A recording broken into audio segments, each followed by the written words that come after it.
Welcome to Wildlife Outdoors with your host, Russell and Jose.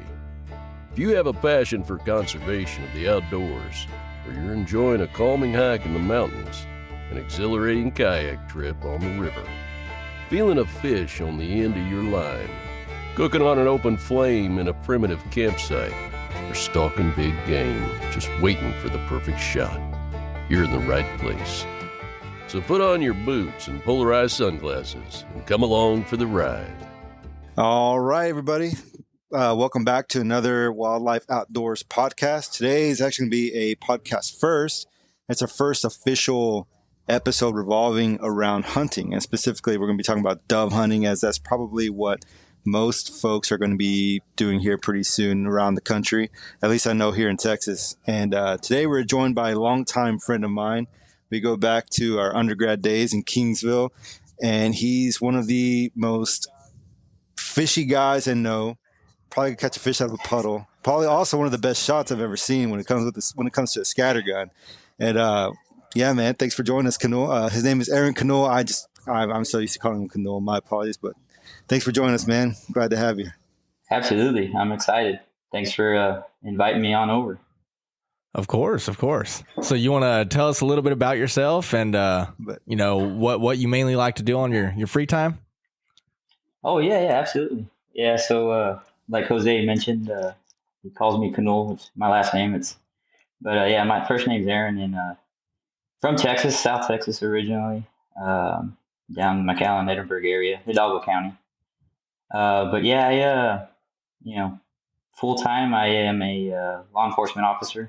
Started out with the United States Border Patrol back in 2016, and just recently, back in January, transferred over to Air and Marine Operations. So now I'm down in Port Isabel as a marine interdiction agent. And now it's my free time. Just try to hunt and fish as much as I can. Even though now I'm on the water about 5 days out of the week, with work. Some people say, you get out there and you're out there every day. That's you don't want to get back on the water after you do it for a living, Yeah. But that ain't the case here. And every chance I get, back on the water, go fishing or go duck hunting. My three brothers and I, we're big outdoorsmen, big into the outdoors. It's dove hunting, fishing, and ducking. That's our main thing right there. That's every awesome. chance we get. So is that something you grew up doing? Oh, absolutely. Yeah, that was ever since I can remember. There's some photos my dad's got me, and I'm still in diapers. I'm sure I was before I was 1 year old. But yeah, that was something I grew up doing. If we weren't hunting or fishing, we were playing baseball, and as soon as baseball was done with, it was right back to it. Every weekend.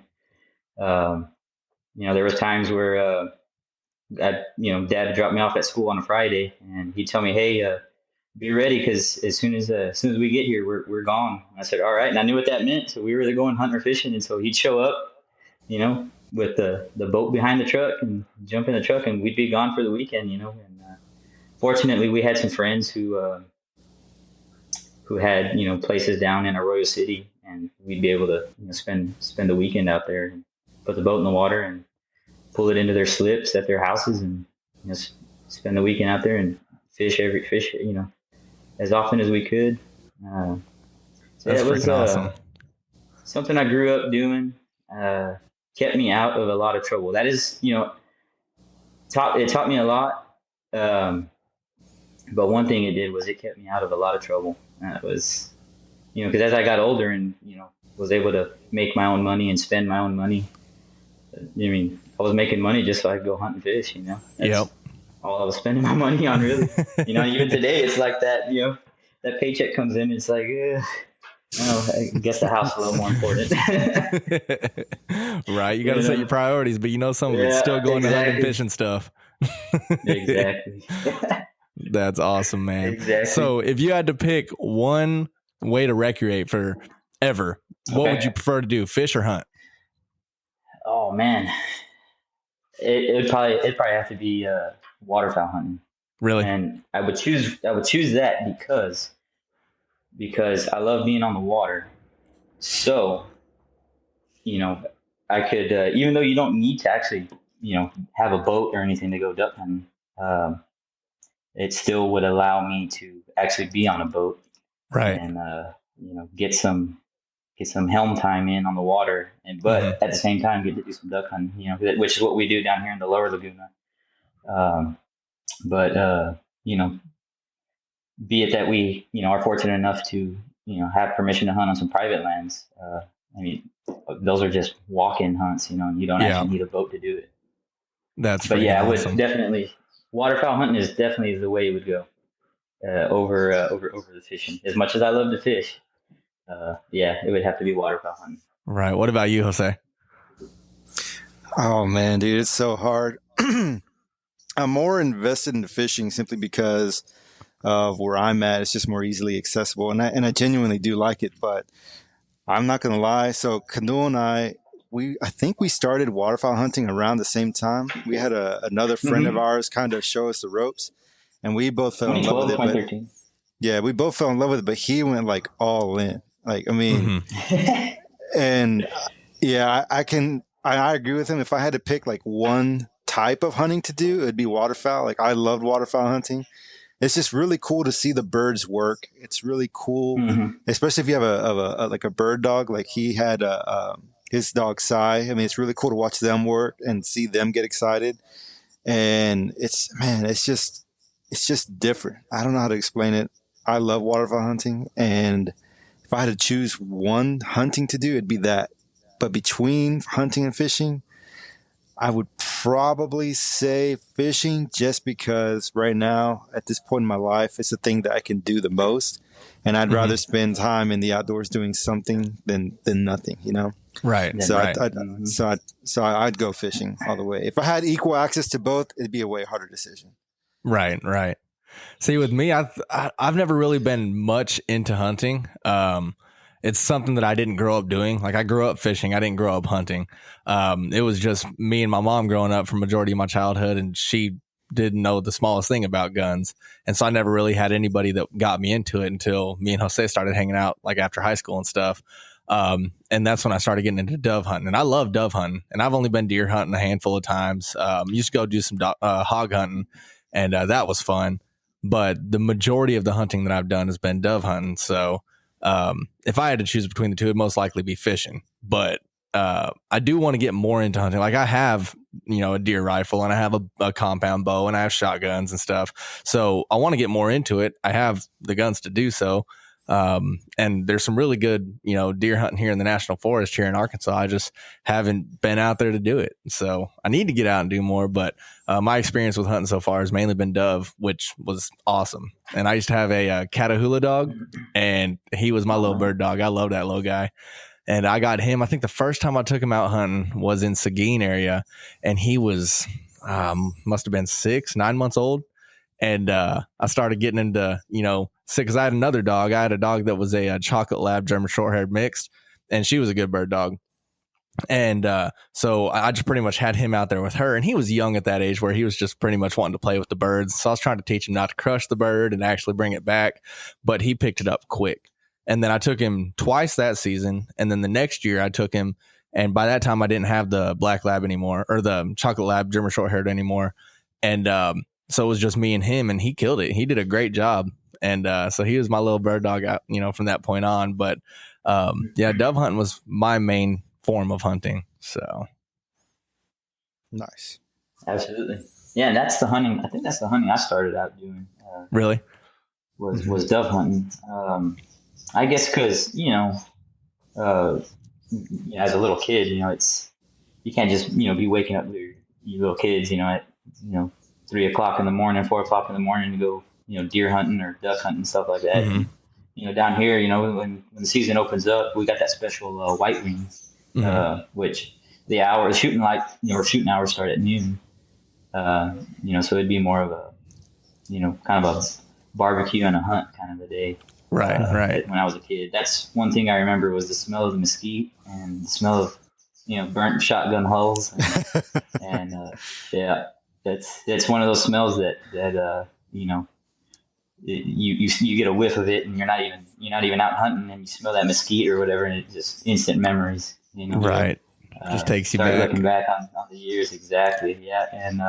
And I think, man, Texas is that's kind of a, at least the outdoor population, it revolves around, this next weekend that's coming up in September, that first weekend, Labor Day weekend. That's what this whole state revolves around. Once dove season gets here. Yeah, it should be a Texas like holiday. I mean, everybody. Right. I agree. Dude, and it's kind of funny, man. Like, I feel like a dove is to hunting what a bluegill is to fishing. Like, a lot of kids go and catch bluegills, and like that's how they get kind of quote unquote hooked. And same thing for dove, because you don't have to be. You can be loud, kind of. They don't really hear you; they more see you. But it's more of like a social thing. I know people who, like, on the weekend of dove hunting, they'll go down to ranch, whatever, and they'll have like a big like party, barbecue, whatever, and they'll go out hunting for the afternoon. Then they'll bring the dove back, they'll clean them, they'll cook them right there, and it's just like a big party, man. And and I don't know if they still do, but I know in Kingsville, the last few years, they used to have a Fiesta de la Paloma or something like that, like a big party revolving around, a big party, like a big fiesta, whatever, revolving around dove hunting. It was pretty awesome, especially dove hunting in South Texas. It's super popular, man. And I know for me, kind of like you, Canul, like I think that's that's the kind of hunting that I did most, like more than anything else, growing up and through college and stuff like that. But dove hunting is a lot of fun. Even though I don't get to do it as much as I used to, I still look forward to it every year. Mm-hmm. Absolutely. Yeah. It's something that's, anybody can do it. Especially, in Texas now for quite some time, there's actually public land access, which is kind of, unheard of, especially when you think about Texas. It's like, what? Public land in Texas? But yeah, there actually is some public land, which we took advantage of when we were in college. So I never really understood how that worked. Do y'all know, is that something to where like Texas Parks and Wildlife gets a hold of landowners and leases the property from the landowner, or? If I'm not mistaken, it's something like that. Okay. So there's different types of public lands. Like there are leased units where Parks and Wildlife will lease a unit for the sake of hunting. And then there's like WMAs, wildlife management areas, and different things like that all around the state. And you have to be careful when you are entering a public land because the regulations are different. It could be different from like one WMA to the next. It could be different from species to species. It just varies. So you have to be really, really careful about where you're going to go hunting. Like, read the map. And actually, at Canul and I we hunted together when we almost got in trouble one time, and because of that. And so and we can talk about that later because we were actually dove hunting too when that happened. But like, yeah, man, and you can go into Parks and Wildlife. They have like an interactive map, and it'll show you the different locations of public lands all around the state. And then it'll show you like the different rules and regulations. Like, some places you can hunt with guns, some like for big game, like whitetail deer and all that stuff. Some places it's shotgun and archery only. Some places it's small game only. Some places like you can only hunt from this date to that date and nothing else. Some places are draw only. So there are a lot of public lands available in Texas, but they don't all operate the same. So if that's something you want to do, you just have to be really careful about how you go about doing it and make sure you abide by, the specified rules and regulations for that location. But at least for dove hunting, for dove hunting, for the most part, unless it's outlined in those particular units, they more or less abide by the rules and regulations set forth by Parks and Wildlife. So like Canul and I mean, we used to hunt a lot of public lands in South Texas when we were going to school in Kingsville. And there was still like the same bag limits, the same days as the rest of the season. And I don't even think we had to wear hunter orange or anything like that in those locations because they were migratory birds. And so, but yeah, man, it was a lot of fun. You just had to show up, like sign in, if you will, and it show like how many birds you shot, how many birds you saw and all that stuff, and check out. And it was pretty straightforward. And South Texas, like those public lands are actually pretty good for dove. We had a lot of success hunting those locations, and it was a lot of fun, man. We look forward to it every year. Sometimes We were actually talking about this before we actually started the podcast, but we would oftentimes, if we didn't have class that day, we would go hunting in the morning. And sometimes even if we did have class that day, we would still go hunt in the mornings, and we would either skip class or we would show up to class late and usually covered in feathers or something. And they're like, okay, we know where these guys were. And then we'd wait till the end of the day and then we'd go back to go hunting. And then usually we'd go back to we had a friend who was living in an RV park, and we'd go and like barbecue or grill the birds there like afterwards and just hang out and stuff. It was a lot of fun, man. Some good times. Yep. That's awesome. Yeah, that's what we used to do. We get up and we do the early day hunt, and then afterwards I go to my buddy Dalen's place and we go out there and hunt on his property. I think they had 100 acres at that time, and so we go out there and we just dove hunt right in front of his property, and we grill them up right away. Or I would go with my my brother's father-in-law to some lands over there.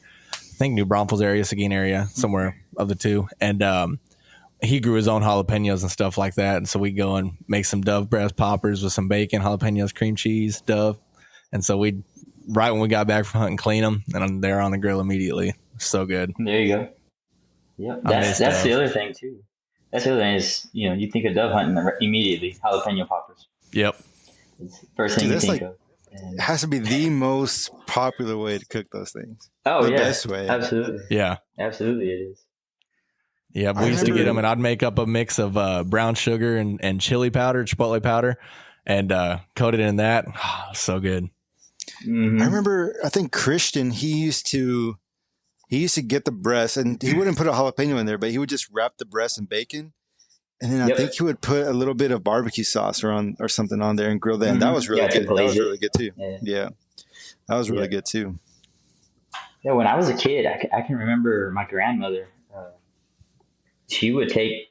She wanted the whole breast. She wanted the breast not deboned, just the way it is. Just take the skin and the feathers off, cut the wings off, and she wanted it just like that. And she would make kind of like a arroz con pollo, but it was with dove, and man, and it was just to die for. I mean, it was amazing. And that sounds really good. I don't know why I've never thought about that. That sounds so good, dude. Yeah. And just really and she did, Mexican rice and then the whole dove breast in there. And I mean, the way she would cook that dove breast, she would put it in a slow cooker, the dove breast, and the meat would just fall off the bone. Yeah, I mean, you just pick it with a fork, and it would just instantly just start falling off, and it was so good. Man, y'all making me hungry. Dude, so we actually, Canul and I had some friends. I don't know if you remember this or not, Canul, but we had, through the course of the season, we had shot quite a few birds, and they had quite a few left.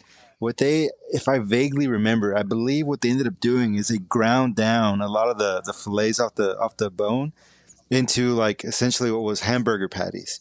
Like ground burger, and then they would make hamburger patties, and they cooked them like a hamburger.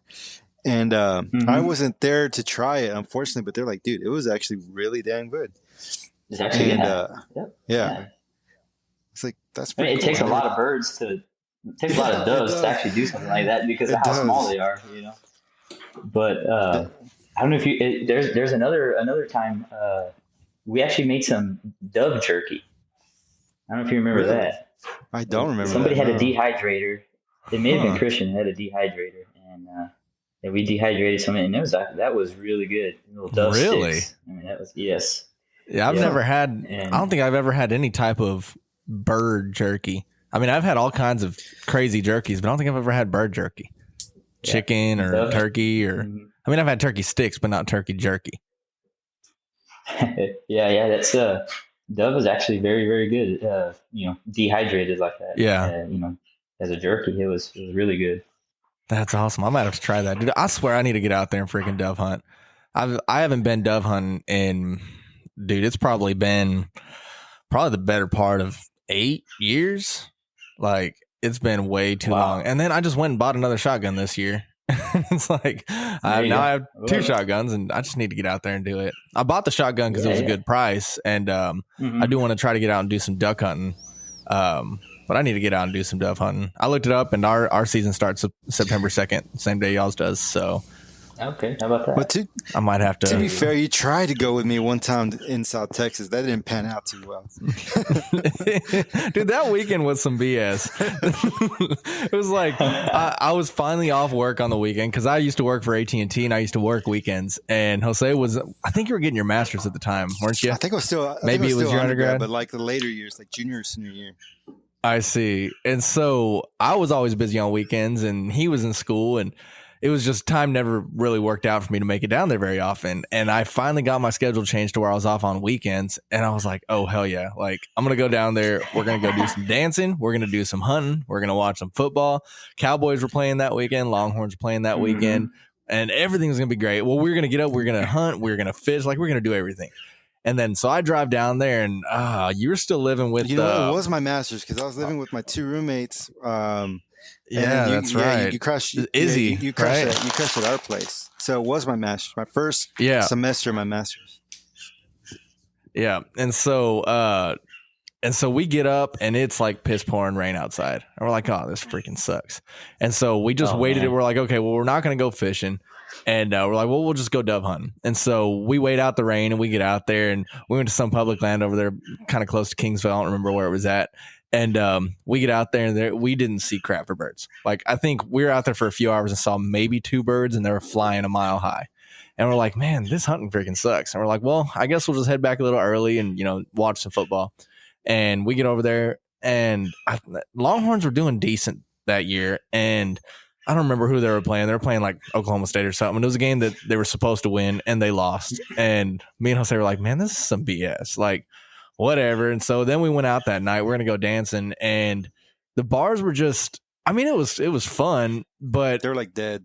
I think that was the trip. Yeah, they were dead. And like Jose couldn't even get a glass of water. Yeah. Like the lady walked up to him. And she's like, can I get you something? And he's like, yeah, I'll just get a glass of water. She said, okay. And turned around and walked off and never came back. Dude. Like, like she intentionally did it. What happened? What actually happened was, so we did go to the bar. I was DD, so I had like 1 beer, and then I was going to just drink water the rest of the night. And so that lady did come up, and she goes, and she's like, y'all want anything? I was like, yeah, I'll take a glass of water if you don't mind. And she turned and she looked at the bar, and she's like, nah. And she walked off. And we like looked at each other. We laughed. We thought she was just joking around.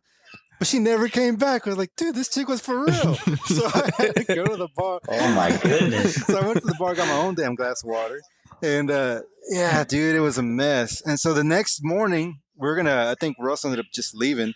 And then I happened to have gone hunting that afternoon, and I think I shot my limit. And I sent him a picture of the doves. He's like, son of a bitch. I knew I should have stayed. Yeah, it was stupid. Well, so we woke up, and it was an early morning game. The Cowboy game was an early morning game. And so we woke up, we watched the Cowboys game, and the Cowboys were getting the shit kicked out of them. And so I left. It was like third quarter. I said, dude, I'm just going to head home because I lived like 3-4 hours away. I was like, I'm just going to head home. So I'm driving. And I guess Jose had got like not too long after I left had gone out. And then I couldn't have been an hour down the road. I don't even think I was to Karn City yet.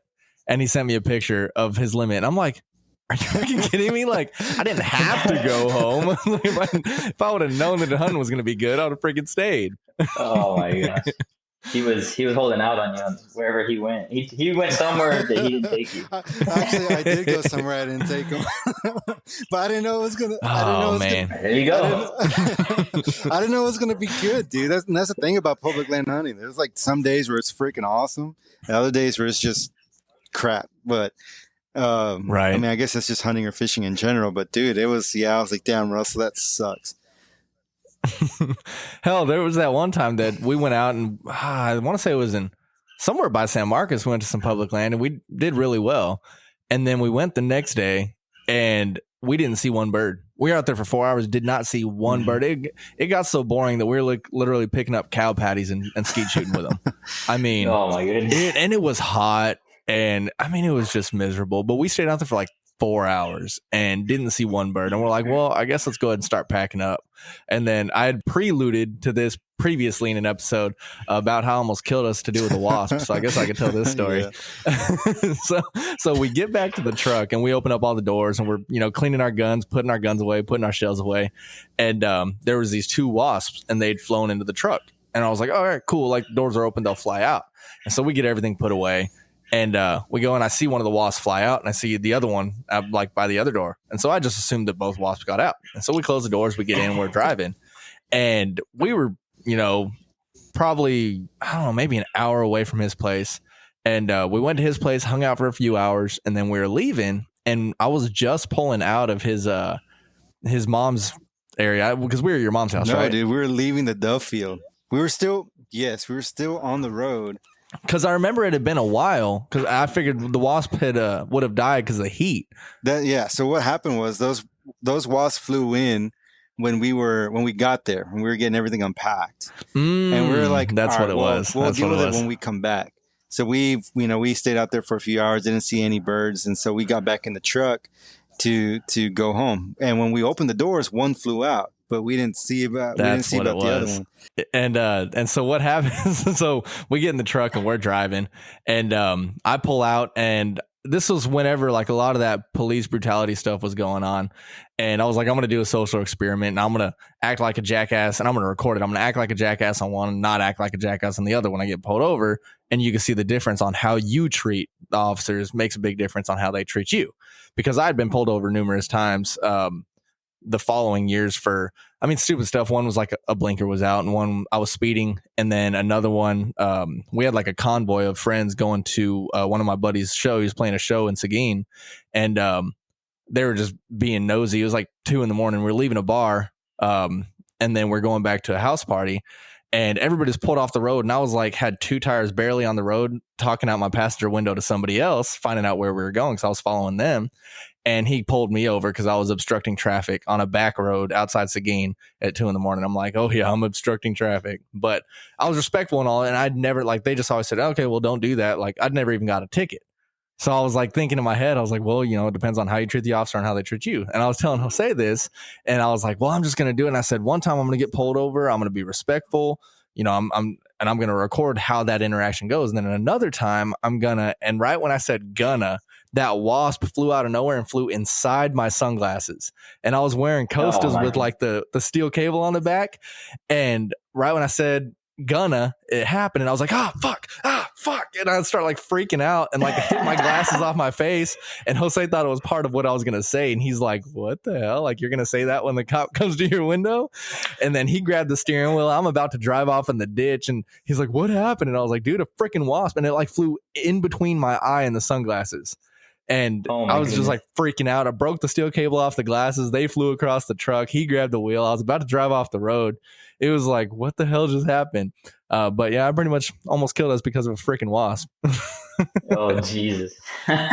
Yeah. All because you were dove hunting. Yeah. And he was right. That's exactly what it was. Is I was like, well, we were out there for so long and it was, over 100 degrees that day, or probably close to 100 degrees. And I was like, with all the doors and windows shut, like those wasps have to be dead. And that's right. One of them flew out and the other one, I guess, was behind the seat or whatever. And yeah, scared the hell out of me though. Oh my! It could have been worse. Could have been snake. Right. So I finished telling him the story about the wasp thing, and then he said that you remember all the details, which is freaking true, which brought up the story that you'd brought up earlier about when y'all almost got in trouble. What story was that? Yes. Yeah. So this also has to do with public lands. And this is why I say always pay attention to the rule book, pay attention to the maps and the boundaries, and don't trust anyone that you meet on public lands because you don't know if they're telling you the truth or not. So there's this piece of property. Wow. Canul and I went to go check out in South Texas, not too far from Kingsville. And it was just he and I. And so we get there and we check in, we look at every public land place, they have a little photo of the property, the boundaries and whatever. It tells you where to hunt, where not to hunt. So you got to kind of have like a basic understanding of the lay of the land and how like maps and stuff work and all that stuff. But we, it wasn't our first rodeo. We knew more or less like where the boundaries and everything were. And a lot of times they'll have them marked too. So we went and we picked a spot and we were hunting, and there was just like these guys on this corner and they were wrecking shop, dude. Like they were just blasting those birds. Mm-hmm. And there was a bunch of birds. We could see them. And then me and Canul looked at each other like, dude, isn't that like an illegal spot? Like, isn't that outside the boundary? And we could have sworn that it was. And so we moved a little bit closer, but we were still within the boundary. And when the guy, he finished his limit in like 20 minutes. He came and he was walking out, and we caught him on the way out, and we're like, "Hey man, so how was the hunting over there?" He's like, "Oh dude, there's so many birds. I got my limit like 20 minutes. They're still flying if y'all want to go and try and get some." And we're like, isn't that like outside the boundary? He's like, "No man, if you look at the map like this, you can see that it's perfectly legal, dude. Just go over there and shoot some birds." You're like, I mean, all right. So me and Canul are like, "Let's go, dude." So we went. I remember now. We walked over there, and sure enough, bro, we were whacking them. We finished our limit in like 20 minutes. And so we're walking out, we're going back to his truck, and it just so happens that a game warden's walking into the unit.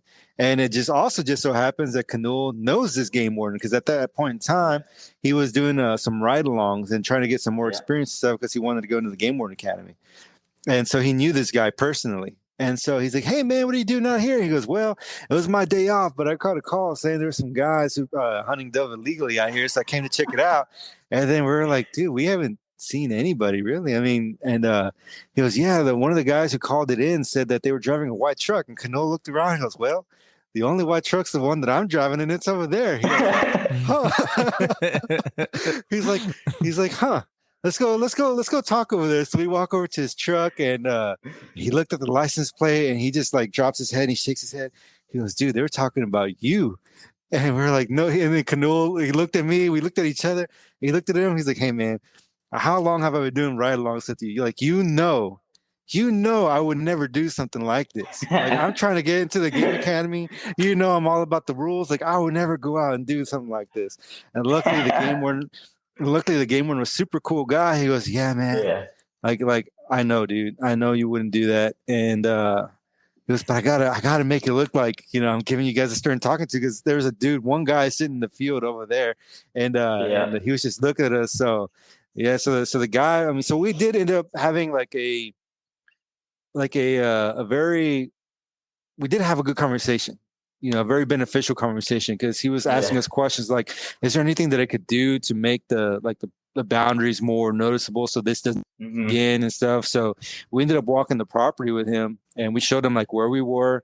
We showed him, and we were going over like where the boundary is and all that stuff, and coming up with ideas of how to make it more noticeable so it doesn't happen to guys like us. And so that was like dude, if it wasn't for Canul knowing this guy, for sure would have got a ticket. For sure. And lost our bird. And lost our bird. He let us keep the bird. Yeah, just keep them. Just make sure you don't ever do something like this again. We're like, all right, it's cool. So we ended up, we left. I don't think we ever went back to the unit. At least I know I never did. And yeah, man. So if I could self-nominate for Jack Wagon of the Week, because I knew better, bro. I knew better. I should have trusted my gut and not trusted that guy, but I did. And so ever since then, man, like I've always just been like paid extra attention to the booklet. I never believe anything these guys coming off public land say. And I don't think he meant it with ill intention. I just don't think he knew. Yeah. That or he didn't want to know. Like the hunting was so good, he just tried to like justify it in some way that it was in fact legal, but it just wasn't. So do y'all know who called? Do you think it was that guy that was out there in the field? Or I think so. It could have been. I tell you what though, this is the other thing. He said it was his day off, that game warden. It was his day off, and I bet you what happened is somebody, if it wasn't the guy that was already there who called, it may have been somebody who was passing by, or maybe the landowner whose property that was actually happening on. And the other thing that could have happened is whoever was driving by saw that call, and they actually saw those other two guys over there hunting. And the game warden asked, "Well, do you have a description of a truck?" And they said there was probably two trucks at the time, and he gave a description of both trucks. Yeah. And so since it was his day off, by the time he can get all his stuff ready to go, hop in his unit and get out there, because it was at least a 20-minute drive to that spot probably from town. So by the time he got out there, we were the ones who were already there. So of course Right. it was us, Yeah. by the time he Yeah. gets there. So it could have been somebody calling about the other guys, but Yeah. we just happened to be the guys in the right place at the wrong time. That freaking sucks, man. Yeah. Dude, that's a Probably good. what That's a I good bet you point. what happens. That's a good point. Yep. I So never thought about it like that. yeah. That's Yep. freaking And crazy. Well, good thing y'all didn't get, a punishment. yeah, absolutely. Yeah, and that one warden, leave his name out of it, but yeah, he was that guy. Absolutely, if I would have been on a ride along with him, absolutely, tickets would have been written, birds would have been seized, and two hunters would have gone home very, very disappointed. Yeah. I'm glad that he cut us a break, and absolutely, he made me feel like, wow, that was really stupid. Yeah. And really, we weren't really, and the only thing we were doing was we. I mean, if you do think about it, yeah, we were trespassing, yeah, and trespassing with a deadly weapon because we had a firearm. Yeah. So yeah, we were on somebody else's property, and what it is over there. There's no fence lines because it's all farmland. So this 100 acres or whatever, however many acres it is, that chunk of dirt right there is somebody else's, property, and that's the property line. So without that place being marked, correctly, it's very easy to end up, a foot on the wrong side of the property line. Yeah. Right. And the crazy thing too is, so when we went with the warden to walk the property, they were just marking with like little flags, and some of them were like knocked over, so you couldn't even see them. So we're like, he's like, yeah, I need to find a better way to mark this. So it's unfortunate that, like Canul said, we were the wrong guys in the right place, but at the same time, there was something good to come of it. Right. But yeah, dude, if it had been any other warden, if I would have hunted with anyone else other than him, I would have got a ticket, and so would the other guy that I went with. Yeah. So it was just crazy how things happen. But yeah, dude, it was wild, man. And that particular warden, I did a lot of ride-alongs with him. I did probably I don't know, probably close to 150 hours worth of ride-alongs with him up to that point. And yeah, so I built a relationship with him, a good friendship with him. And as a matter of fact, I still talk to him to this day. He's still in Clayburgh County, if I'm not mistaken. And it's kind of funny, now, like thinking back then, like that was what I wanted to do. I'm going to be a Texas game warden one of these days. And 6 applications later, I never got in. I always make it to the selection for the academy, but I would never get selected. And then I wound up, going the route I did and run into them every now and then. And as a matter of fact, I've even got to work with them, in my capacity and them as game wardens. And it's kind of cool, it's like, man, if it wasn't for these guys, like I wouldn't have got, my foot in the door. I wouldn't have been able to do the things that I did professionally now. And it all started then because they're the ones who allowed me to go ride with them, Yeah. And so that's pretty cool. Yeah. So yeah, there was definitely some officer discretion involved in it as far as his decision. And I'm sure, the fact that I built a good friendship with him probably helped us on that one. Yeah. Right. That's awesome. Well, at least something good came out of it too. So do you know if there's been any change on how they mark property like that because of that? I have no idea, to be honest with you. I have not set foot on public land like that since I left Kingsville. Oh, really?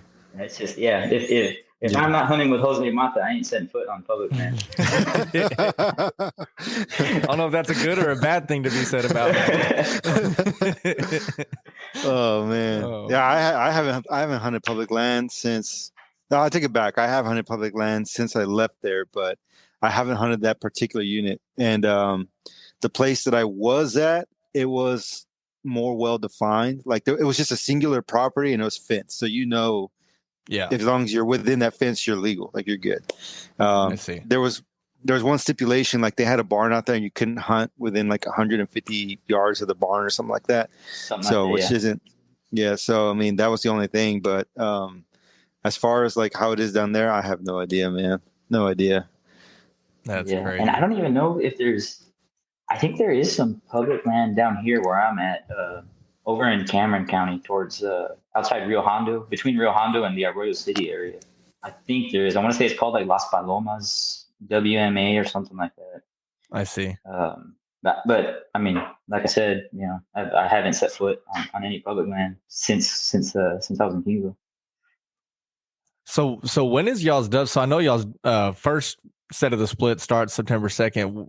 What are the other dates for y'all's dove season there? I have no idea. If I remember correctly, the way it's been, like I said, I haven't even opened up the outdoor annual at all this year. Just been so busy with work, and I really don't even worry about dove hunting until the regular season opens. And the regular season, I want to say regular season opens up towards the end of September, and it runs through October, sometime through October. And then there's actually a point where it closes sometime in October, and then it reopens like the last half of December and into January. Yeah. Do you know when it closes by chance, Jose? I don't, not off the top of my head. Because I'm thinking if it closes at the end of October, we should go do some dove hunting when I'm there at the end of October. Yeah. Hey, y'all want to come down? Mm-hmm. Oh yeah, because here in Arkansas, dove season closes October 22nd.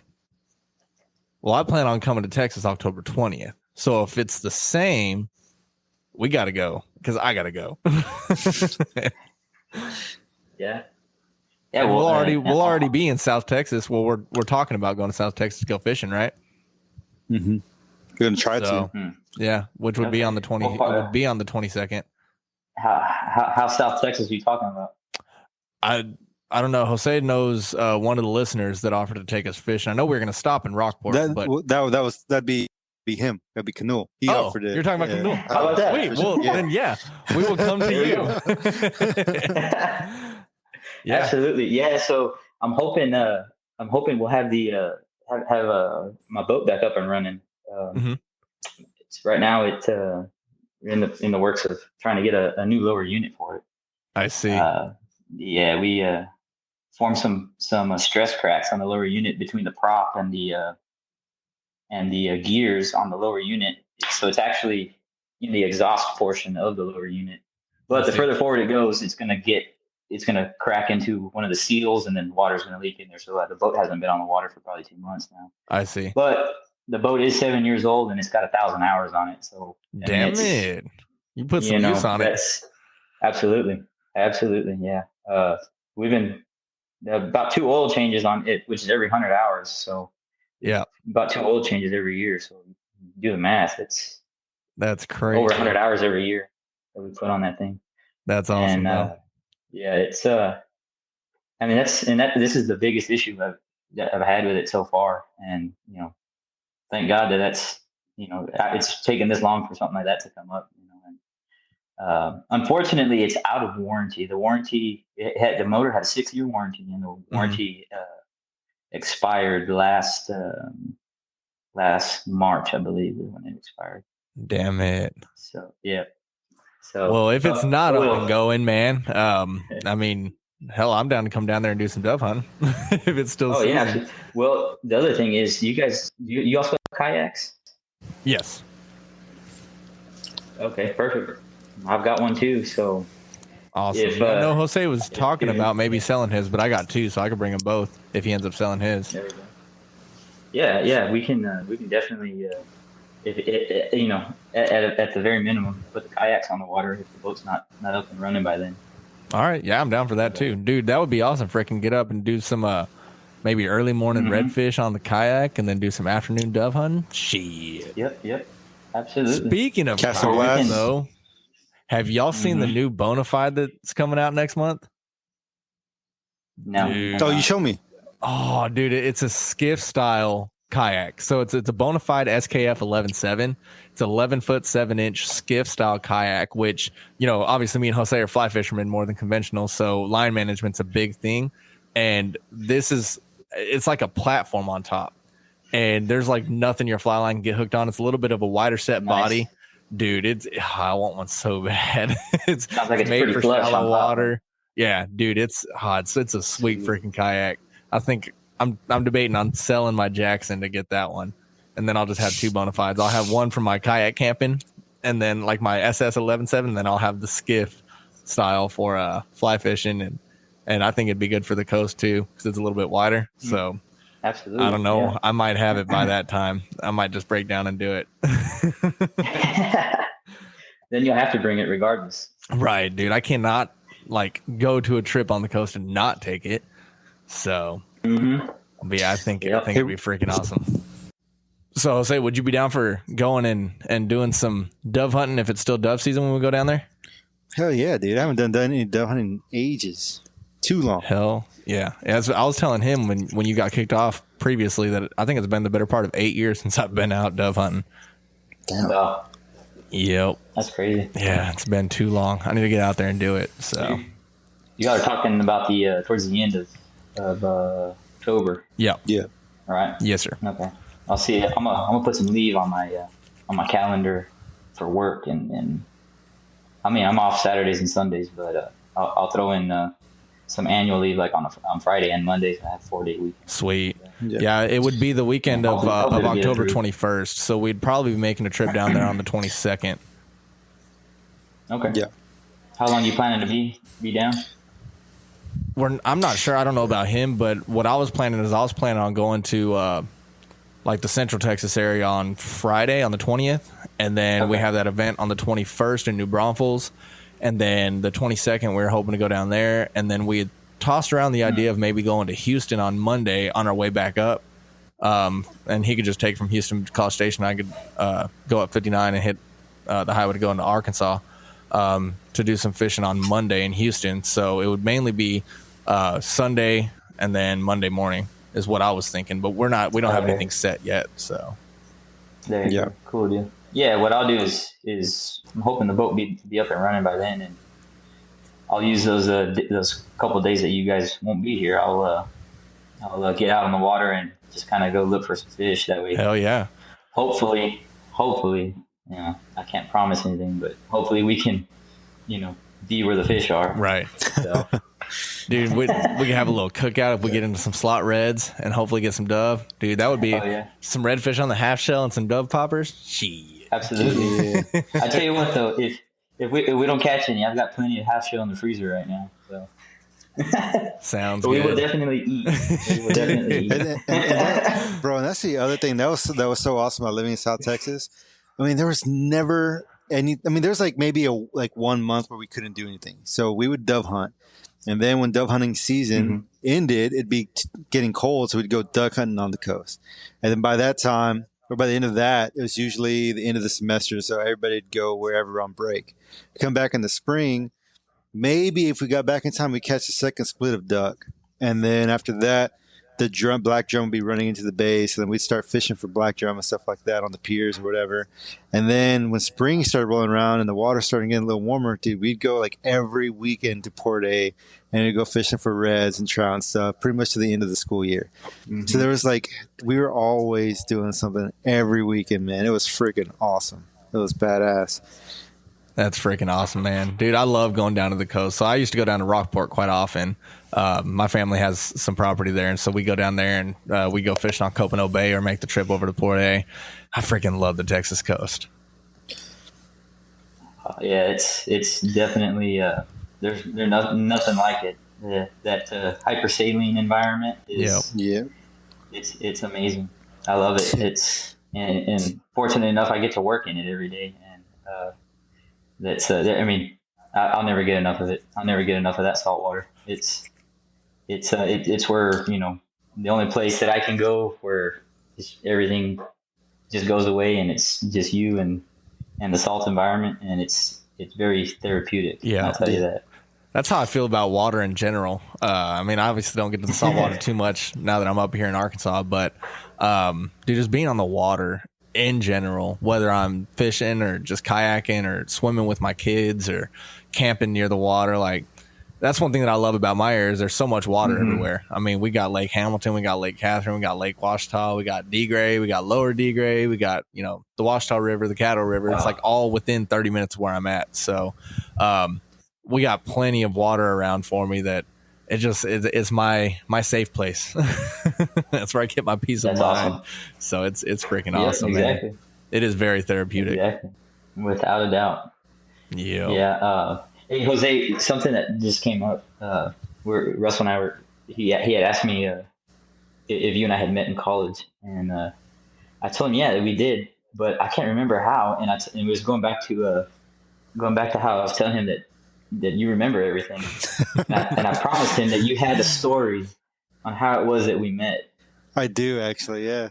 So don't let me down.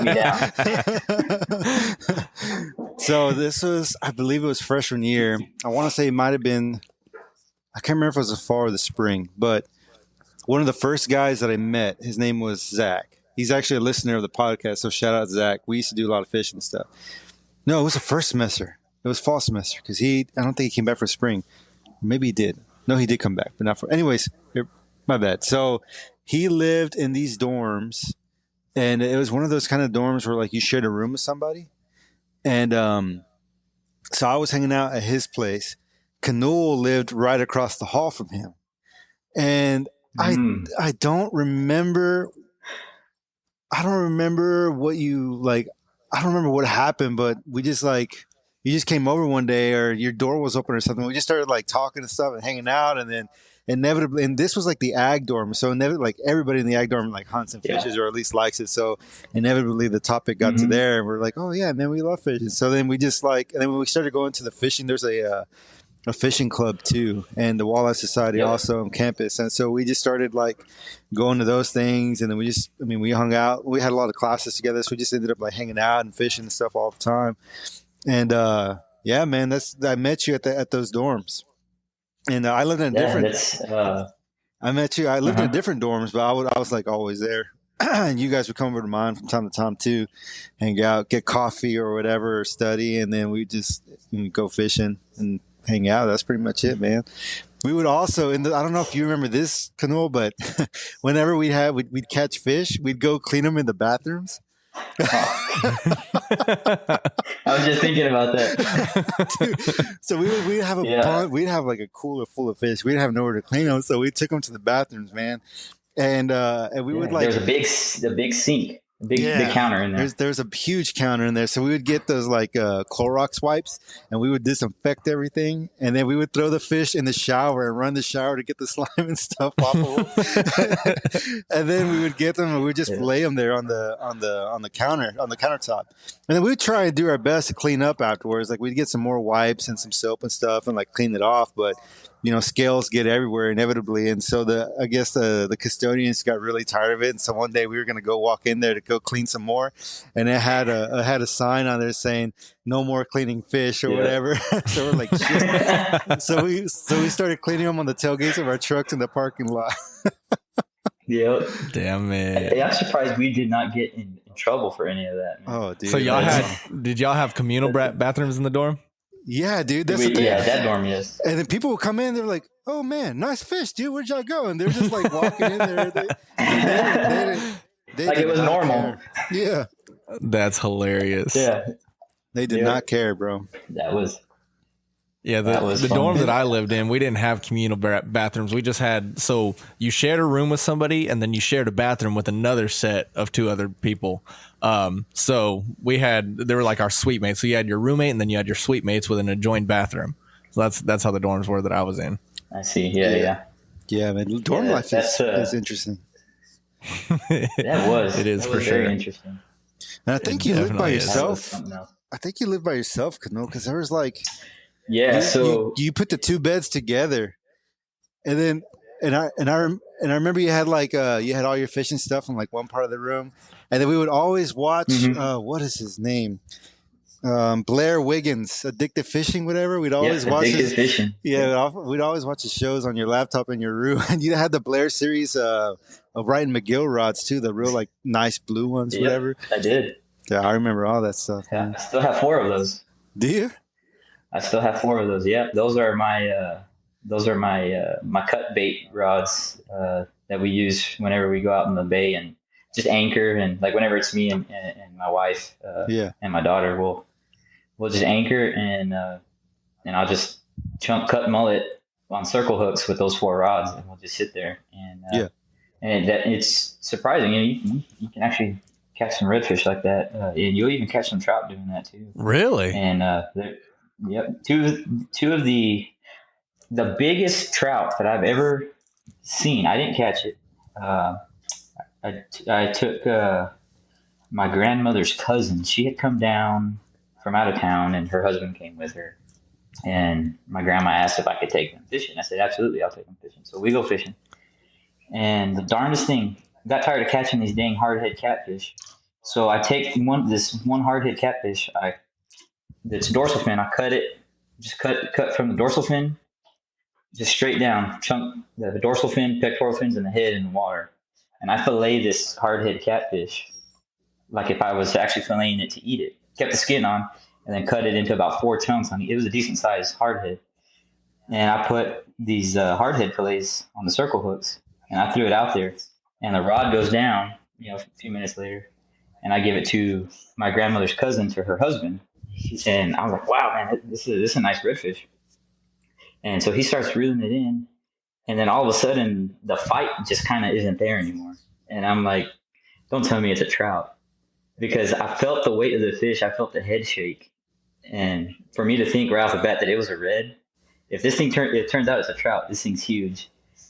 Sure enough, he gets it by the boat, and I net it. We put it on the check it stick to measure the 31.5-inch speckled trout. Holy crap, shit. dude. On cut hardhead. That's freaking crazy. Yes, on cut hardhead. Dude, I don't think I've ever caught a speckled trout on cut bait. That's freaking crazy, though.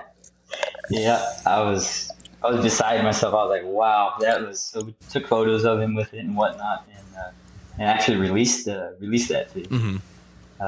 That was. I mean, it was just such a big. It's like they say, big trout. They're rare. Yeah. So that beauty went right back where she came from. That's freaking awesome, man. What did he think about it? Was he over the moon? Oh, well, this is the thing. They were from New Mexico. Mm-hmm. And so the only trout that he's ever caught were German brown trout, rainbow trout, cutthroat trout. Yeah. And up there in New Mexico, unless you're fishing like on the Rio Chama or something like that, it's just a bunch of little streams. Yeah. And so, the fish, those cold water fish up there, they don't get that big when they're in those little streams. Yeah. So I think, biggest rainbow trout he caught was probably maybe pushing 20 inches or something like that. Yeah. And so to catch a speckled trout was 31. I bet he's freaking excited. Yeah. Yep. That's freaking awesome. And it's kind of funny. It's funny how a speckled trout actually kind of resembles a rainbow trout, with all the dots they get, specks that they get on them. Yep. And then when the sun hits them just right, they have like these iridescent colors that kind of resemble the rainbow trout colors. It's amazing. That's freaking awesome. So, but that's I've done some fly fishing up in New Mexico as well. So that's you're talking about you guys. Y'all are fly fishermen. Yep. I like to do that as well. Nice. Yeah, we went up to Angel Fire, New Mexico, and fished the Cimarron up there, and it was a good time. But when we were leaving, I mean, we passed. What is it? Is there what was it? The Red River or something like that we passed? We said we were going to fish. Mm-hmm. On the way back. Yeah, it was the Rio Grande. The Rio Grande? God, dude, that looked like some good freaking water to fish. Yeah. We need to make a trip up there again and go. But yeah, we fished the Cimarron up there, and then we fished Eagle Nest Lake, and it sucked because it was so freaking windy, and we were fishing from the bank, and the wind was blowing so hard at us. I couldn't even get my fly more than 5-10 feet out, and I could see big pike out there. And I was like, I just need to get to these freaking pike, and I just couldn't get a fly out to them. Wow. Yeah, it was some good fishing up there. It's gorgeous too. Oh, New Mexico's beautiful. Mm-hmm. Absolutely. Didn't you do an elk hunt up It's the there land also? of enchantment.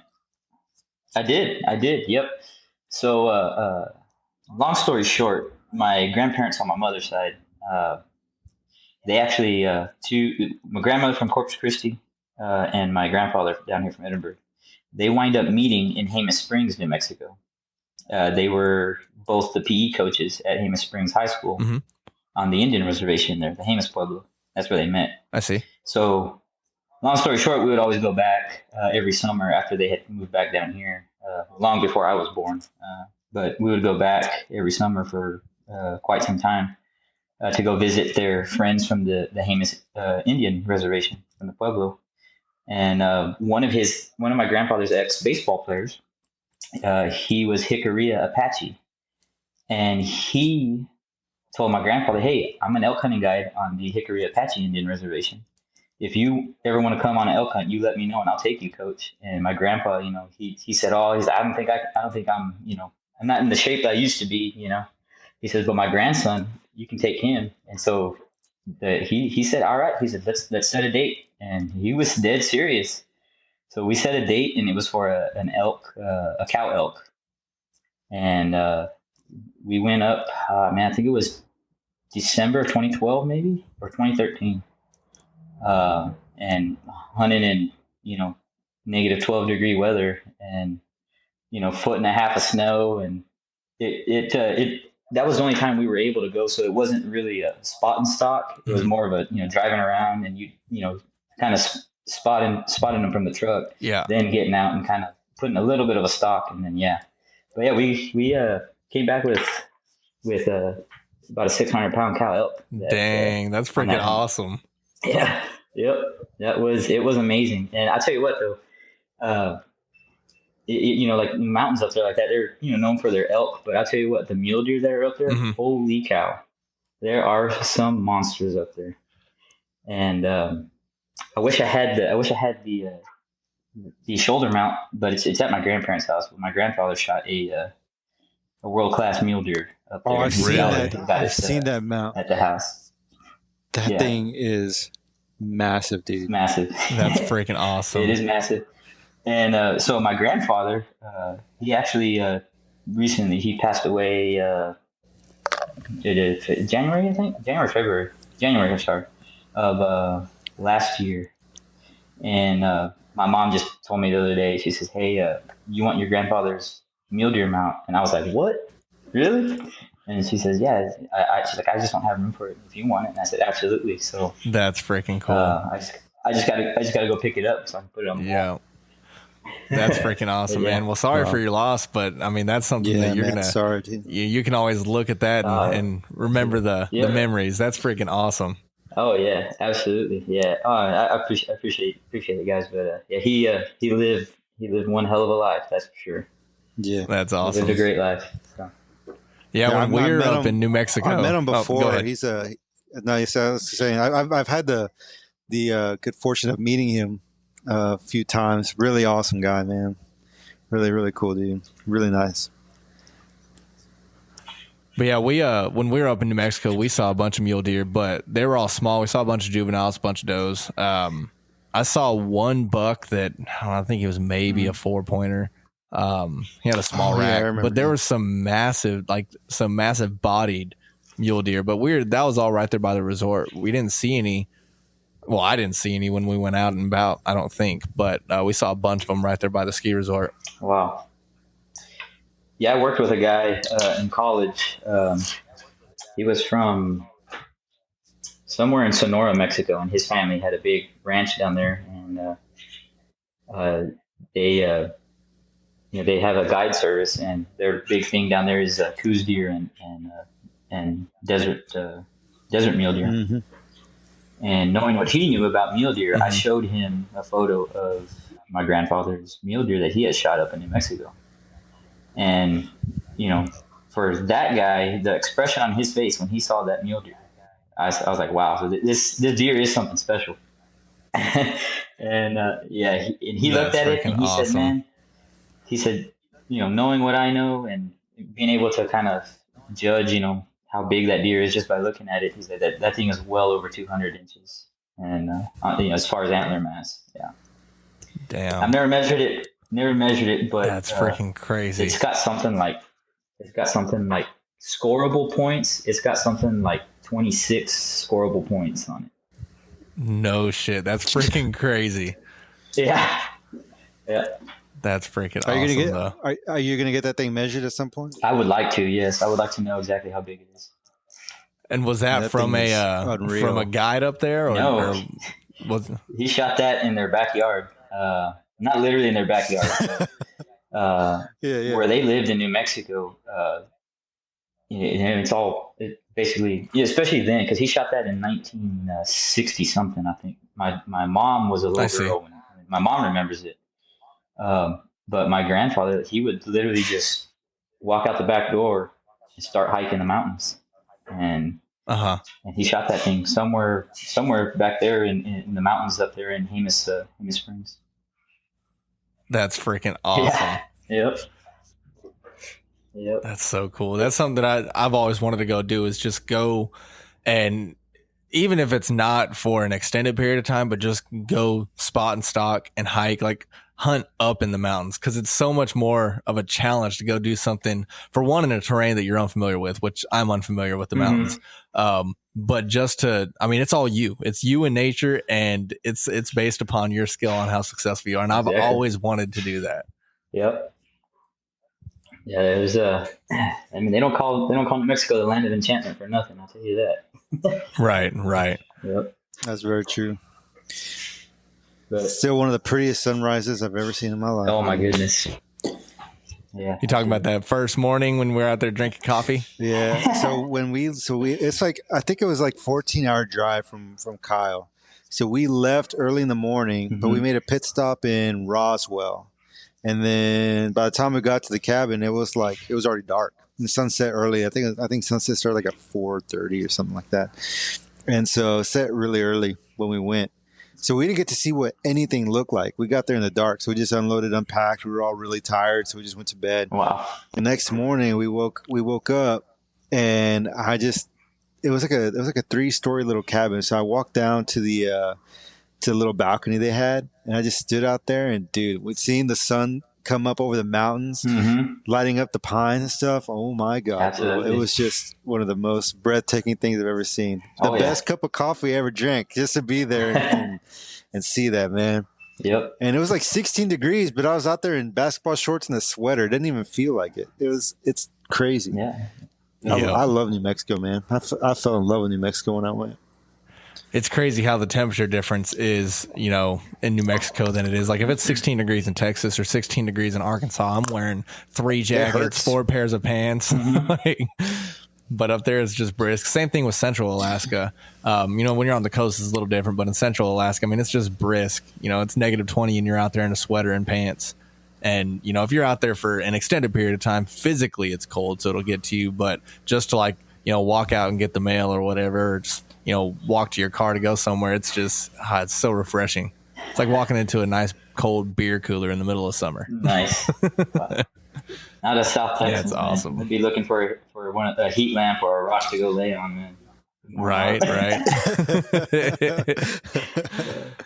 Well, I guess we're probably coming up on time. So is there anything else that you want to talk about or anything you want to cover before we go ahead and get ready to start closing it out? Dude, we got to have Canul come back for duck hunting, because we got so many stories, bro. We could talk for forever. Say when. We should for sure. Absolutely. We didn't even get to talk about the time we found that abandoned vehicle on that private land we were duck hunting. Yeah, that's a good story. That's a good story. Yeah. Well, tell it. You can't tease us like that. I think, okay. Yeah. I think we got it. Okay. I think we got some time. So we won't say the landowners' names. And this is dove hunting related. So we had permission to hunt 2 properties. We were going to one of them. Really, it was owned by a really nice gentleman, super nice guy. He didn't have any problems with us going. So one day we're going, and we're going down this little farm road, and his property butted up right against that road. And to our knowledge, we didn't really know of anybody else having permission to be out there. So when we were driving, we happened to look into his pasture and we see a black SUV sitting there, but it was like out in the middle of the pasture. Just looked odd. Usually if you're going to hunt something like dove or whatever, you want to at least park your vehicle under some trees or something, and Canul has always had like a really keen sense for like things being off or not quite right. So we got out there and we started loading up our guns and getting ready and everything. And then, and he's like, dude, something don't feel right, man. I just don't think it's supposed to be there. So he ends up calling the landowner and told him, what was going on. He's like, all right, yeah, I'll be out there in a minute. You boys just, go have fun, whatever, go hunt stuff. So we left and we went to go get set up. And so we're just there hanging out under some trees, whatever, waiting for the birds to start flying. And the landowner comes around and he goes, checks out the SUV, and then he comes over to where we are. He goes, yeah, I've never seen this vehicle before in my life. He goes, and it's still on, and it ran through my fence. He goes, so I called the police. They're on their way. I'd really appreciate if you guys can just hang tight. They might have some questions for y'all, whatever. Like, yeah, sure, no problem.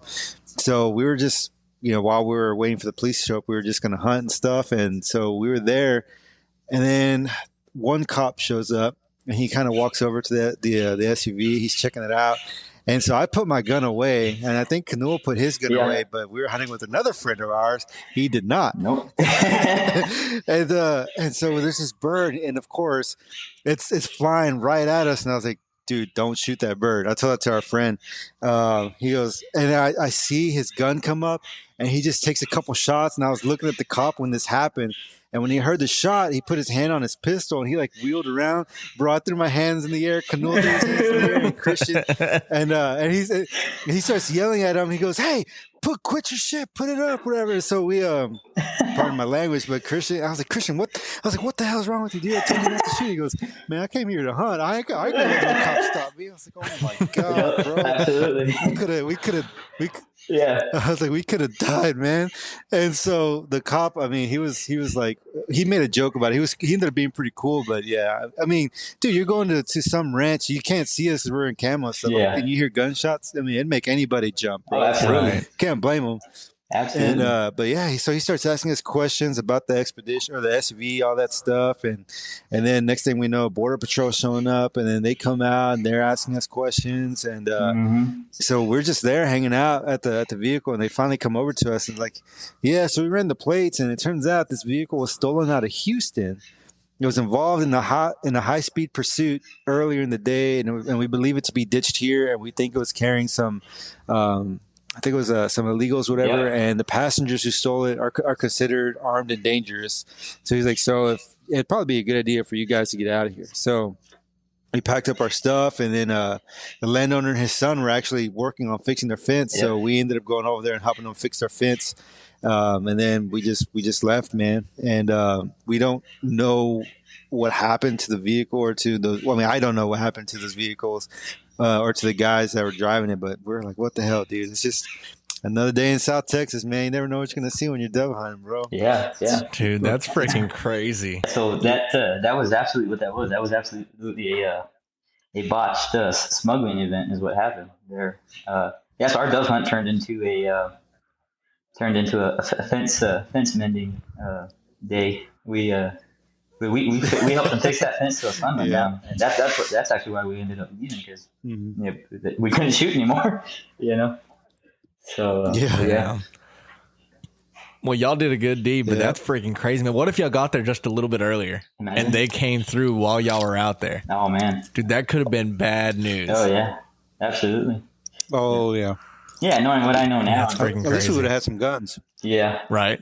Yeah, I've seen plenty of fences, run through and whatnot in my time with, when I was with the Border Patrol and whatnot. And so one thing that's kind of interesting is when that happens to a landowner, if the owner of that vehicle doesn't want that vehicle back, the landowner can put in a claim to actually have that vehicle signed over to them, and they can keep it. Really? Yep. That's pretty cool. Yeah. I mean, I would assume that most vehicle owners would probably want it back, but that's crazy though. Yeah. That's pretty cool. Yeah, I remember one time I did not know that. I didn't either. I remember one time we were camping down in Port Mansfield, and the spot where we were camping at was right next to the channel. And it was me and my buddy Mike and some of his friends. We went out there. We were there for a few days, and the spot where we were at, it was like a 3-hour driving on the sand to get to it from the last beach road, and they all had Tacomas. And there was a few times where we'd pass, buried Chevys and buried Dodges and, bigger trucks that were getting stuck because the sand was unpacked. And these Tacomas are so light, we're just going through them. So we get down there and we set up camp. We're fishing out on the jetties and whatever else. We come back and it was right as the sun started going down. And on the other side of the channel, we see another vehicle pull up and start flashing his lights 3 times. And we're like, what the hell? Like, does somebody need help? Like, we're like, oh, well, I mean, we're not swimming across the channel. And I mean, to be able to drive over there wouldn't make sense. So we just kept watching them, like making sure like, hey, is everything okay? And then out of nowhere, we see this little Explorer. It's like a 2-door beat to shit, 4 different color Ford Explorer come flying past our campsite and pulling up right on the channel, like right by the jetty, and start flashing its lights. And we're like, what the hell? Like, how'd they even get here? Like, it didn't look like it was 4-wheel drive. It was a beat up freaking SUV. We're like, what the hell is going on? And then next thing you know, we hear a bunch of footsteps to the right side of our campsite. We look over and there's 5 guys just soaking wet coming out of the channel, running through the dunes, ran straight through the middle of our campsite, jumped in the SUV, and they just hauled ass out of there. And we're like, I think those are illegals. Like, they just came running through, but they literally ran like between me and my buddies in the trucks. It was freaking crazy. Man. That reminds me of one of the funniest stories I remember. Like, I won't say the name of the ranch, but Canul and I used to work on this ranch. We did it for one summer. And and there was one day that, dude, it would be so hot. You do like working out there, man. I think one day there was like I think with the heat index it was like 130 or something like that. And it was just brutal, bro. So there was one day, and we would eat lunch in the field, but we had a real bad heat wave, and we ended up just going back to the bunkhouse where we were staying just so we could cool down, man. It was so hot. And there was one day we were at the bunkhouse, and Canul and I were in the kitchen making like a sandwich or something. And we hear a knock on the door. And there on the ranch, it was rare that people would knock because we were the guests. They would just, if they needed something, they would just kind of like walk in, whatever. And the door was always open for the most part. And so we just kind of looked at each other, and we opened the door, and there's this guy that we'd never seen before just standing there. He was all tatted up and whatever. He had a little backpack, and I mean, his shirt was like ripped. He was all sweaty and stuff, and you could tell he had seen some better days. And he starts talking to us. He first started in Spanish, and then he started talking to us in English. And it turned out this dude was a coyote or whatever, but he didn't, we assumed he was a coyote because he asked if we had anything to eat or drink. And so we offered him some chips and some Gatorade, whatever. And then he's like, "Oh, I could pay you guys." And we're like, "No, man, don't worry about it. It's all good." And then he was telling us this story about how he's trying to get to his wife in Fafurias and all this stuff. And then he's talking about and then later on in the conversation, he's talking about how, I just came up here to check things out because my wife is, behind. I'm waiting for her and stuff. And there was just a bunch of inconsistencies, but we weren't about to call him out about it. We didn't know what he had in that backpack or anything. So we just let him talk. And then eventually we just closed the door, and he was hanging out on the porch in the shade. And me and Canul were like, what the heck, dude? Like, this guy is kind of sketchy. And so we're just kind of watching him through the window. And then I remember Canul used to keep an ice chest in the back of his truck at all times, but it was chained down. And he always had ice in there. And he would keep like Dr. Peppers and stuff. And that was he would always come back from work and get like a Dr. Pepper or whatever, like a treat. And dude, I remember this guy, he starts looking into our trucks, and then he inside, and then he notices Canul's truck had that cooler. So we see him hop in the bed of the truck, pop open the cooler, and then he takes some stuff from the cooler and he starts walking down the way. And so the ranch protocol was that if we have any encounters with illegals, whatever, we were to report it to them, and then they would then report it to Border Patrol. So we reported it to them, and they're like, "All right, well, just hang tight. Border Patrol will be there." So they want to ask you guys some questions, all that stuff. We're like, "All right, cool." So we hung out there. It was a nice break from the heat. We didn't mind. So we just stayed there and just hung out, relaxed a little bit. They ended up showing up, and they started asking us a bunch of questions, and we showed them where he went walking and all that stuff. And then And then as they're walking away, Canul goes, he looks in his cooler. He's like, that son of a bitch took my last Dr. Pepper. Yeah, Damn it, no respect. Dude, he was so mad. He was livid.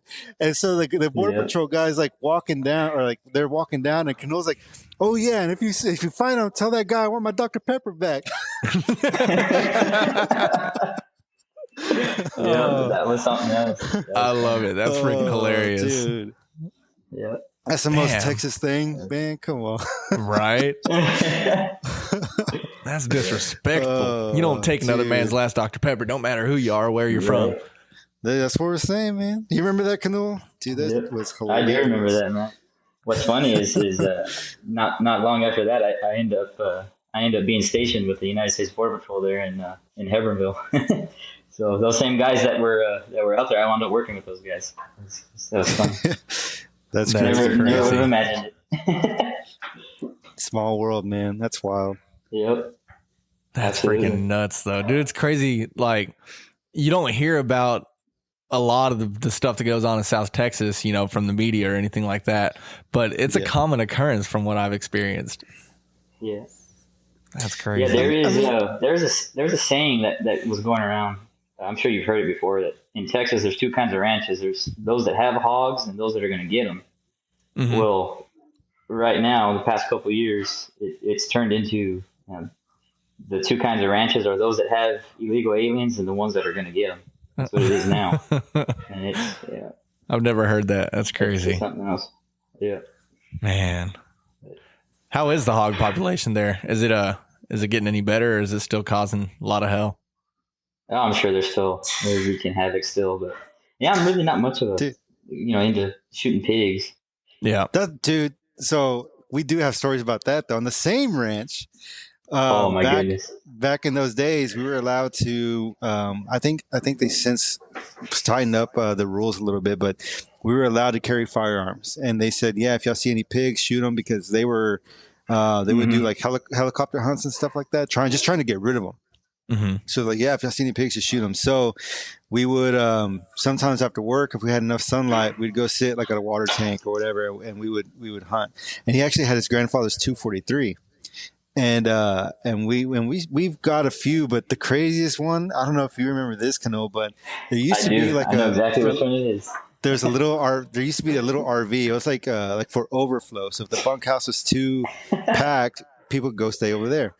And so Canul and I would stay over there sometimes, and we would alternate. Like someone would sleep in like the master bedroom or whatever one night, and then someone would sleep on the couch, and then we'd flip flop, whatever.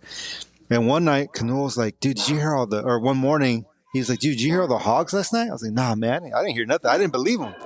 And so, because I was in the master bedroom, whatever, it was like, I don't know, I just didn't hear it. So the next morning the next night we swapped. He went to the master bedroom. I was on the couch. I woke up one night and I could hear, and I heard a bunch of noise. I looked and there was a bunch of hogs just rooting around. So I woke up Canul, and he's like, dude, just shoot them. So I didn't want to shoot through the window, like, the little mesh stuff, whatever. Yeah. And so I found out that you could slide it up. So we slid it up real quiet, and we stuck the barrel of the 243 out there. And I just picked the closest one that I could, and I shot, and they all just scattered, and we couldn't really tell if we got it or not. So we just went back to bed. The next morning we wake up, and dude, there's a hog just laying there like 16 yards from the window. So I used to have a photo. I don't have it anymore. Canul took it. There used to be a photo of me with the hog, and then it was the RV in the back, and there was like a little arrow pointing to the window that I shot it out of. I remember that, man. Yeah. I tell you crazy. What, that's funny. He sticks the barrel of that 243 out the window, and I'm there with my hands over my ears because I already know that this is about to be the loudest gunshot I've ever heard inside that, because the barrel was barely out the window. You know? Yeah, and that's that thing crazy. Went off, and oh my god, the shock wave from that, the barrel blast from that round coming out of that muzzle. Oh my word, it shook the inside. Even though it's a small round, it shook the inside of that trailer. Dude, my ears were ringing. I kind of Yeah. It wasn't. I kind of regretted doing that because it hurt, bro. Yeah. Dude, could you imagine if you had like a 300 Win Mag or a 30-06? Oh, screw that. Oh my God. Could have blown the And then, windows out of that freaking thing. And then the next morning, I think there were some fence workers or something there, and they were staying in an RV next to us. And they're like, "Oh yeah, well, I thought we heard something last night, but we didn't know what it was." And I think they ended up taking that hog, or at least a backstrap or something out of it. They're like, "Oh, do you want it?" I'm like, "Oh, I mean, not really. If y'all want it, y'all can have it." We're just trying to help out the ranch because they had a real bad hog problem. It was. I know at one point they had like bounties on stuff on hogs, didn't they? There were some county. I remember reading something. There were some counties where if you took like an ear or a tail or something like that, they'd give you like $5 or something like that. I can't remember. That's crazy. But yeah, dude, the hog problem is so bad, man. I mean, and it's crazy. Like people will do helicopter hunts, and even that doesn't like dent the population at all. I mean, it really is an ecological disaster, bro. It's freaking nuts. Yeah. Dude, it's crazy to see the footage from helicopters at nighttime with infrared cameras and just seeing hordes of like hundreds of pigs down on the ranches and stuff. Like it's crazy. Yeah. There's definitely a lot. Yeah, dude. Dude, it's so bad. So bad. That's nuts. Dude, I haven't been hog hunting in a while, but I mean, yeah, I'm kind of like Canul. I'm not real big on hog hunting. I mean, the meat's not all that great. It's okay, but I actually really like it, dude. I've had some really good hog meat. And I like them when they're like 100 pounds and less, but they get above that. I've never had the best experience. Ones that I've harvested, actually, you know, I'm probably not doing it right, but they just taste gamey to me. Yeah, they are a little gamey, but you're right. They do taste good. It's all how you cook it, man. Especially Jose. I mean, he's the master chef over there, you know. So right. If he cooks it, I'll definitely eat it. Dude, hopefully soon we'll be having some guests that are chefs, like actual chefs, and some that actually cook wild game a lot. Dude, I'm excited for that because I'm a little guy, but I'm a fatty inside. I love me some food. There you go. Heck yeah. Dude, there's a guy named Jesse Griffiths. I'd love to try and get him on. Actually, I know somebody who knows him, so maybe we can make it happen. But he wrote a book specifically on wild hogs. It's all about like butchering them, all recipes on wild hogs. It's an entire book dedicated solely to the processing and cooking of wild boar. Really? It's friggin' yeah. I actually have a copy. My friend won it. So that guy, he did a guest. He was a guest speaker somewhere. I think it might have been a Stewards of the Wild event in Austin. My buddy went, and that book was one of the prizes for something. I forgot what. And he won it. And he actually got the guy to sign it. And he also got one of my somebody I knew, a professor at Kingsville who happened to be there. He actually signed it as well, and he gave it to me. So I have the copy of the book in my room. And I don't mess with it too much. It's very sentimental, very special to me. So I just kind of keep it there. But it's a pretty cool little book, man. The pictures are fantastic. The illustrations are great. I mean, it's pretty awesome. So I think it'd be really cool to have Jesse come on. And he also did a meat eater episode with Steven Ranella in South Texas. Oh, wow. They did a 2-part episode. You can see it on Netflix. I forget what season it is. But one episode's all geared towards saltwater fishing, and then they did one where they went nilgai hunting in South Texas, and that's awesome. They cooked it up there too. And I mean, that guy can throw down on the stove or on the grill, whatever, man. He's an awesome cook. So hopefully we can get him on. I think that'd be dope, but we'll see. That would be, dude. You should take a picture of the book and send it to me. I'd like to read it, look over it. But I will put the title of the book in the description and maybe a link to it. And then I'll also put in the description what episode it is, because I'm probably going to go and watch that tonight. I love watching Meat Eater, so I'll go find it, and then I'll put that in the description too. Let y'all know what episode it is. Yeah, when I get back to College Station, I'll take a photo of the book and we can put it on Instagram. Sweet. Day to work. Perfect.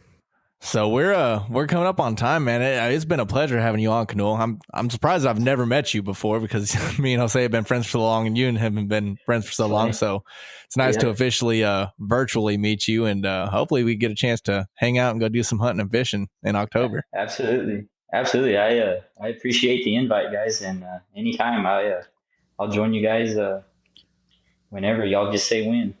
All righty, man. We appreciate it. We love having you on, so I'm sure there'll be some more episodes for you. Yeah, sure. another waterfowl episode or something. Right, that would be awesome. Absolutely. Yeah, man. We will do that. Heck yeah, So, dude. yeah. We appreciate it, man. Thank you. Yeah, we appreciate you coming on. And for the listeners, man, thank y'all for listening to the end. If y'all have any questions, comments, concerns, anything like that, feel free to hit us up. Thank y'all for listening, and we'll catch y'all next time. This has been Wildlife Outdoors. Thanks for listening. Follow us on Facebook at Wildlife Outdoors and on Instagram at wild.life.outdoors. Let's go live life on the wild side.